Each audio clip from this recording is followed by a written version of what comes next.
What are cookies? Do I have to accept them? Do cookies ever go away after I accept them?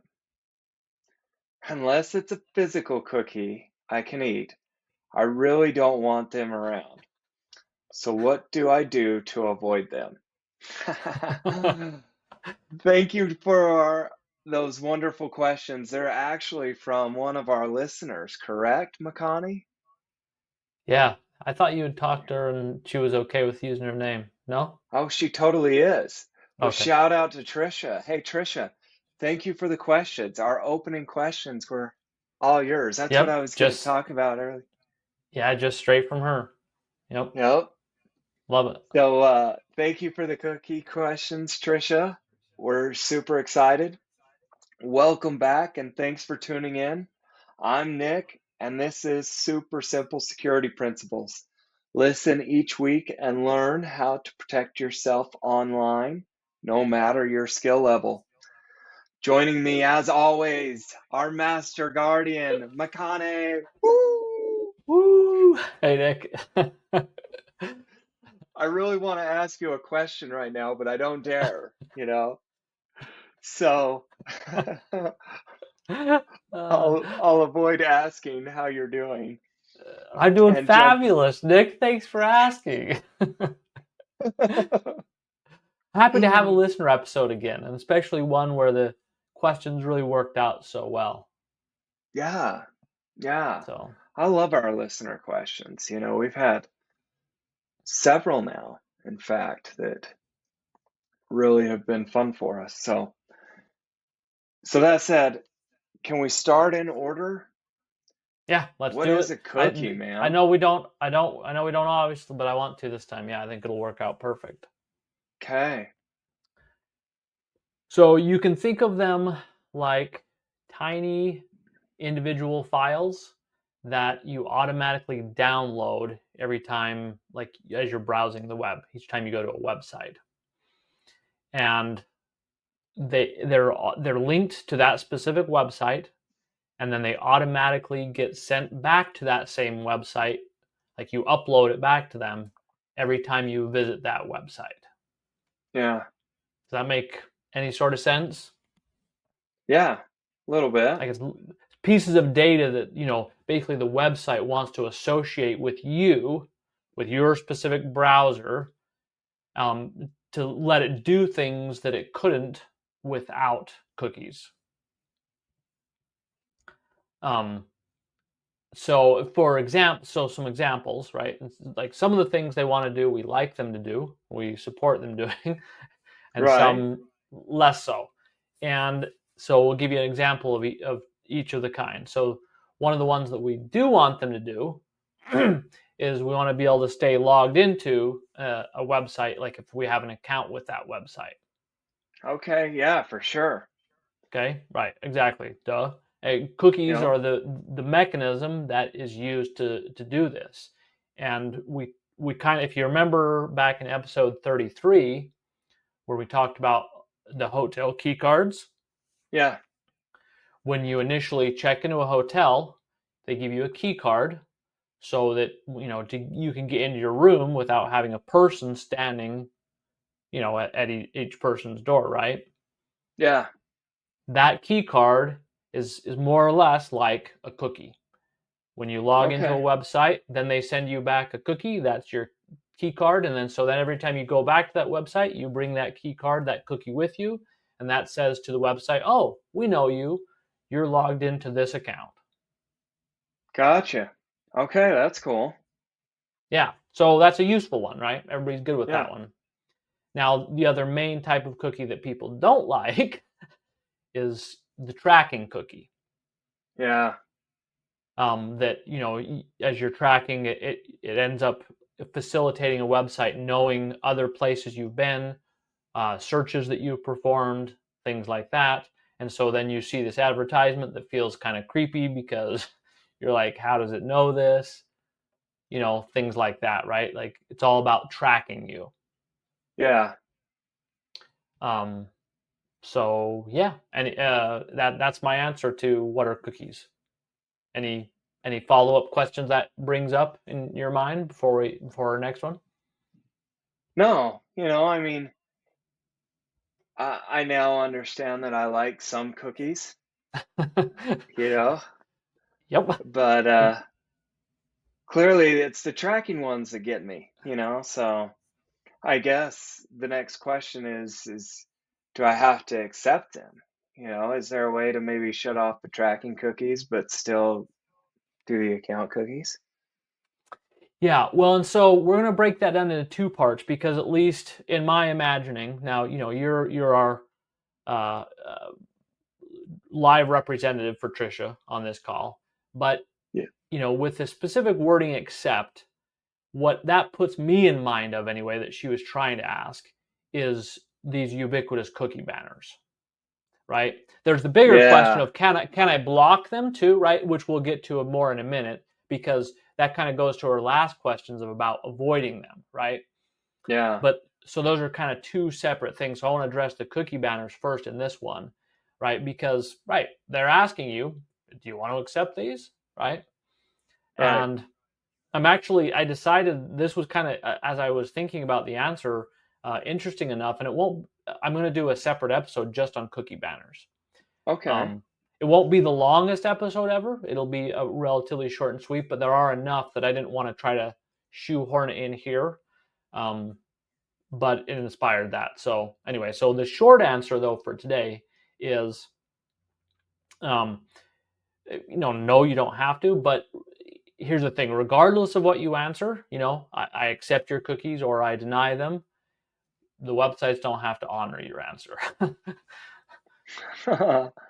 Uh, There's nothing that is going to guarantee that, enforce it, or even like monitor it really, okay. at all. So I mean, So essentially it's a fake banner. well, it's because there's legal requirements that the Uh, European Union, and that's we'll talk about that more in the other one, but it's a legal requirement. That's why they started popping up everywhere. Um, gotcha.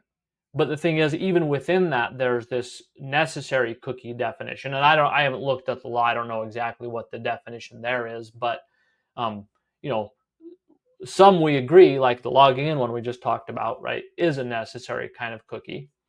Um, but so even if you go click on that banner and you say, I want to decline every cookie I can, that's not going to Yeah. prevent the necessary cookies, right? Even on a totally honest website that really is doing what they say and, doing everything as best they can, Yeah.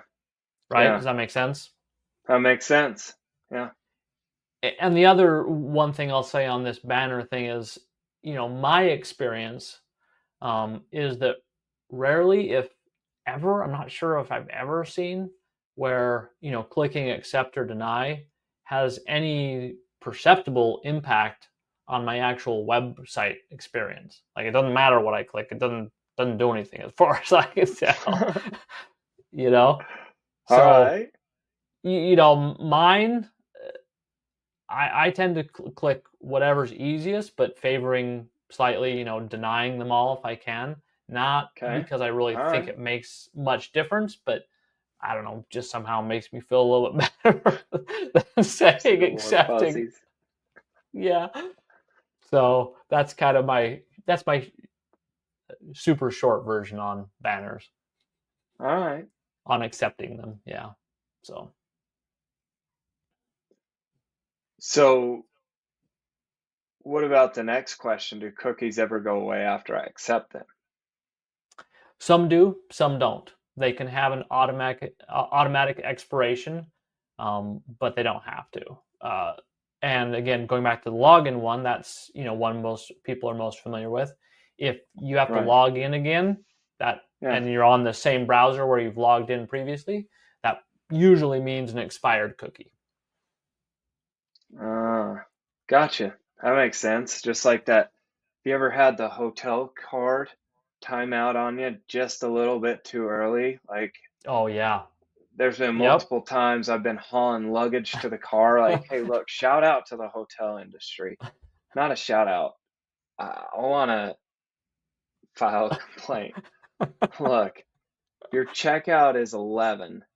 don't have the key cards expire at 10, or at 9, wait till like 12, because some of us have late checkouts or, you know, oh, it's a nightmare. Every Yeah. time I feel like I'm hauling stuff out to the car and then I try to get back into the room. Yeah. And I think people, can feel sometimes same way about their login cookies, right? Yeah, that's what I was about to say. That's how I was going to bring it back in. So go Yeah, ahead. sorry, I stole your thunder. Well, and it made me think of the other kind of cookies too, right? The ones that maybe we would like to have expire. Um, but what you can do is, because they are like files that you downloaded on your thing, like you own them, they're on your computer, in your browser, in your website, in your browser, and you can delete them manually if you want to. You can delete all of them in your whole browser, or you can delete them for specific websites. Um, and the other thing you can do is you could use incognito or private mode in your browser, and then the cookies will automatically be deleted once you close the browser. Oh, So just as an option. yeah. Didn't know That's all that. I. That's all Yeah. you have on that one. Yep. So, and in the words of Trisha, I know. I love her this. her last question, I'm going to use it again. Unless it's an actual physical cookie I can eat, I really don't want them. So what do I do to avoid them? She might change her tune now, knowing that there are some good cookies out there, the ones that like remember your password. Yeah. Well, and so that's the tricky part, right? Is Right. because there's some you want and some you don't, and unfortunately, um, there's no perfect answer. That's the short version. Is there are some things you can do to avoid them, but there's no easy way to just automatically keep all the cookies you want and block the ones you don't. There's no, no, like, there's settings, there's browser extensions, there are even other browsers, and they all can help, but they're not perfect. So that's the bad news. Yeah. Uh, there is some good news though, because there is a type of categorization of cookies that at least helps. So the cookies that most people want to block fall under the category of third-party cookies. Okay. Yeah. Now, right, I can see the question mark there, and there's a lot of Right. kind of technical details related to third-party cookies, but the simplest version for our purposes is third-party cookies are ones that don't come directly from the website that you're visiting, like the tracking cookies. Okay. So from like a, So okay. yeah. So for an example, when you go visit a website, it is often comprised of, I mean, it's always comprised of lots of little pieces, but often some of those pieces are pulled from other places, advertisements in particular, right? Because there's an advertiser over here, and they're putting their advertisements on 100 different websites or whatever. And so Right. each of those Right. 100 websites have their own website, but they're pulling, whatever the advertisement is from the advertiser. They're not doing it themselves. Right. That makes sense. And so as soon as you pull in content from other websites, that also introduces the possibility of cookies from that other website. Okay. Okay.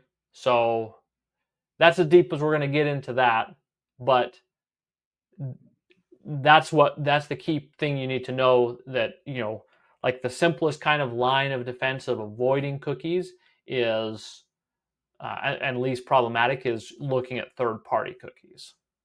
Okay. There you go. Because So third party. yeah, and what you can do is you can block them.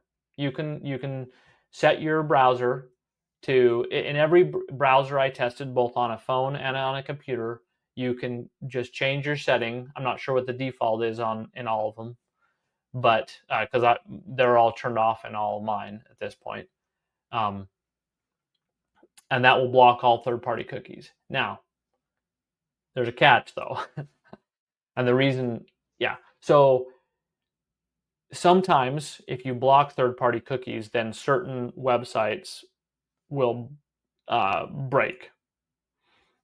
Okay.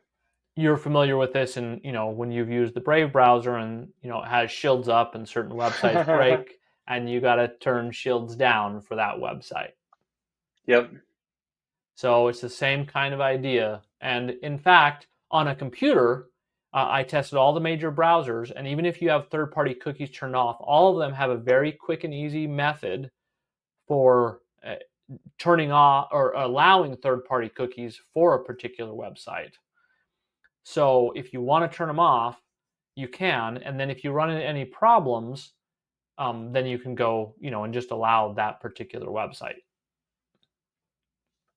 And so that's kind of a good compromise. The only tricky thing is, or at least for me, and maybe I'm just a slow learner, but when I first did this has been many, many years now, but I was looking at a website, and maybe it's just because I'm a software developer, but I was like, why is the website broken? Looking around, tinkering, what am I doing wrong? Eventually I figured out, oh, it's because, I had these different blocking things in place, cookies and other things. And all I had to do to get the website working was stop blocking them. Does that make sense? Yeah, that makes sense.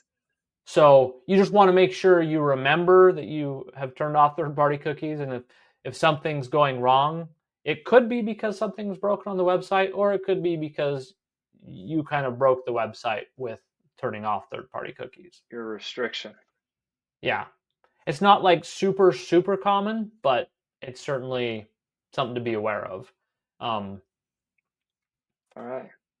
yeah. And actually on that front too, when I was looking into this, browsers on your phone are not as capable. Like most of them, you can't actually turn it on and off for individual websites.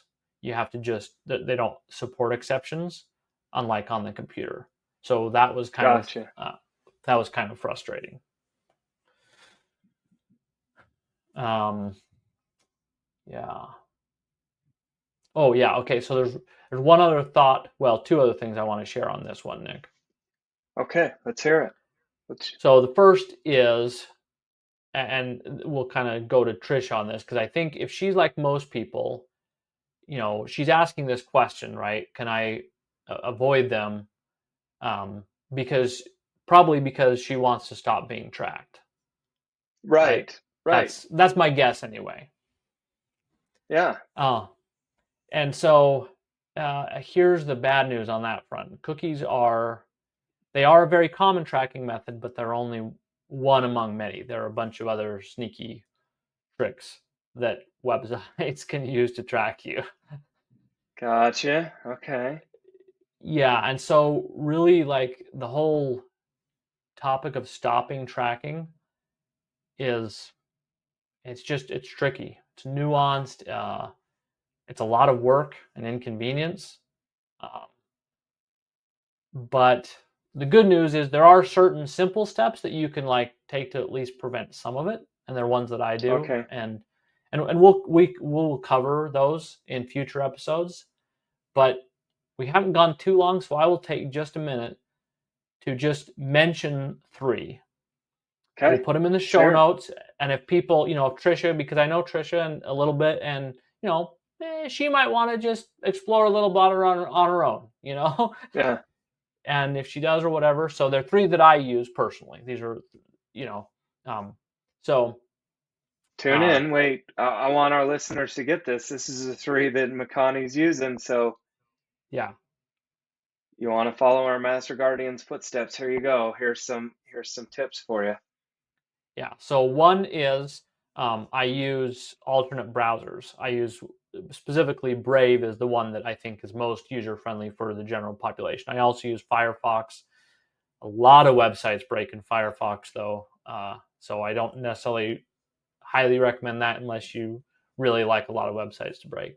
Um, and then, if you remember back in episode 31, we talked about browser extensions. Yeah. There's two browser extensions that I use. Not only I use them in Brave actually. So there's some duplication of tracking and protection. but I use them in Firefox, I use them in Chrome, I use them in Safari. Well, Safari, I don't remember. But anyway, I use them in most of my browsers. Um, and they are called Privacy Badger. And its primary goal is to stop tracking specifically without breaking stuff. Nice. And it is even maybe compared to even turning off third-party cookies. I don't know exactly, but it's one of the most safe bets that I've ever found for blocking some stuff, but not break almost anything.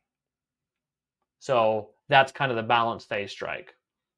Right. Okay. And then the other one is called uBlock Origin. Kind of a goofy name. There's a whole history. There was another uBlock, so you want to be careful.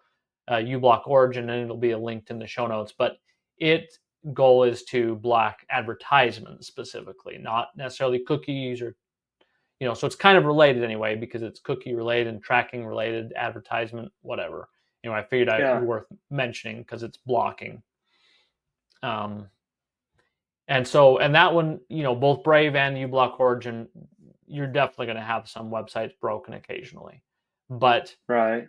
as you know, it boils down to, as long as you remember that, Right. all Right. you have to do is go and click a little button on the website and it's, it'll reload and it's back It'll to work. normal. So, it's really not like and they're free. You just install them; they're free. So Okay. the Great. cost to experiment and explore them is not really that high or big downside, as long as there's that one caveat, that one risk, and then you can check it out. Killer. That's a good idea. Yeah. So yeah, I think that's all I have to say on avoiding them. Okay. So we've reached that time and point in our show. Yes. Our call to action. What's our call to action, McConaughey? Well, I think our baseline call to action would just be turning off third-party cookies in your browser. Just go look for that Okay. setting. I mean, if you want to. This isn't one I'm depends on how much you care If you about don't this like getting the particular creepy issue. commercials, maybe you're just fine. Well, but the thing is, like I said, with the tracking, cookies are only one of the mechanisms. So I wouldn't go turn them off with the hopes that that's going to stop all that, because Right. it's Right. not. Right. We It know might it's it might gonna be help, but layers. yeah, exactly. There are other pieces, right? They have their layers on their side too, right? Like, Right. because I'm pretty familiar with all that tracking, and there are just astounding, tricky methods that they've come up with for tracking you. It's kind of mind blowing when you really get into the details. And so you turn off cookies if you're worried about cookies. I mean, I do, but it only does so much. Yeah. So, but if you're feeling really adventurous, then our extended call to action would be trying one of those other three tools. Um, and specifically to Trisha, whatever she decides, whatever you decide, I'd love to hear about it, on the forum. And I'm just I want to say thank you to Trisha. Call out to her for a great set of questions that just I felt like flowed really well to kind of cover that whole topic pretty well. So Yeah. I thought so. Outstanding. So there you have it. That's our show. We might have to try that one again. Did we get it? One more time. yeah, Oh, see, there's too still. much video lag. We're gonna have to Right. practice offline how we can get that synced up better, because our video is clearly there's just too much latency. So Right. Okay. That's our show. Okay. That's our super simple show today. If you're not a member of the IHP Academy already, please come join us for free. Stop searching the whole internet for answers and never knowing who to trust. Ask us instead. We made it super simple to find us, and it only takes 2 minutes to sign up. Just visit helpmegetsafe.com. Enter your name and your email. You're in. You can also find the link in our show notes. Thank you for joining us, and make it a great day. Bye-bye.